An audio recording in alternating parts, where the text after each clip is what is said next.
Si può appunto verificare. Niente conferenza stampa stamani dei vertici siciliani di Legambiente a Palermo per replicare alle pesanti accuse della regione a proposito del tragico incidente avvenuto sabato scorso alla riserva naturale di Aragona, quando per l'esplosione di un vulcanello sono morti due fratelli, Laura e Carmelo Molone, di 7 e 9 anni. Il rinvio è dovuto al fatto che proprio oggi il presidente della regione Crocetta ha convocato nella sede dell'assessorato regionale al territorio e ambiente i responsabili dell'associazione ambientalista. Nel corso dell'incontro con i giornalisti, Legambiente avrebbe dovuto rendere pubblici documenti che attestano la regolarità della gestione della riserva Macalube. Ricordiamo che la regione ha sospeso la gestione affidata a Legambiente in quanto l'area dell'incidente sarebbe dovuta essere chiusa al pubblico e visitabile solo per fini di studio scientifico. Una interpretazione respinta con forza da Legambiente. Intanto prosegue il lavoro degli inquirenti per fare luce sulla tragedia. La procura di Agrigento, come si sa, ha nominato il vulcanologo Rocco Favara, consulente tecnico, che dovrà redigere un primo rapporto su quanto avvenuto. Al momento, come sottolinea il procuratore aggiunto Ignazio Fonso, il fascicolo aperto contro ignoti e l'ipotesi di reato e di omicidio colposo plurimo. Come è noto, è stata avviata nell'immediatezza un'indagine che è stata assegnata al sostituto Carlo Cinque, che era di turno il giorno, ahimè, della tragica morte dei due piccoli Mulone, e adesso procederemo secondo quanto previsto dalle norme.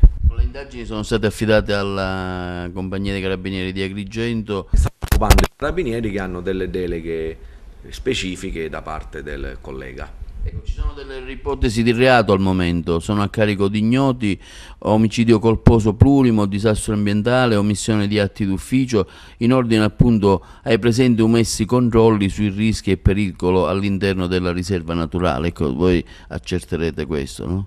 Noi abbiamo delle ipotesi di lavoro in ordine alle quali stiamo facendo i doverosi accertamenti, e poi a conclusione valuteremo, oltre al fatto omicidiario che comunque si è verificato, comunque alla morte dei due bambini, se vi sono altre ipotesi di reato ed eventuali responsabilità personali. Non ci sono ancora persone iscritte nel registro degli indagati?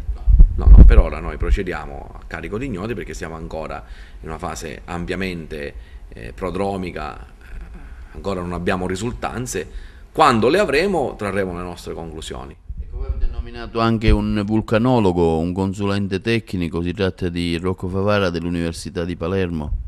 Sì, questo è un dato. Cosa dovrà fare, insomma? Questo attiene a quelle che erano, insomma, che sono le condizioni ambientali della riserva di Macalube, e a tutta una serie di altre questioni tecniche che solo appunto chi è un addetto ai lavori può mettere a conoscenza dell'autorità inquirente.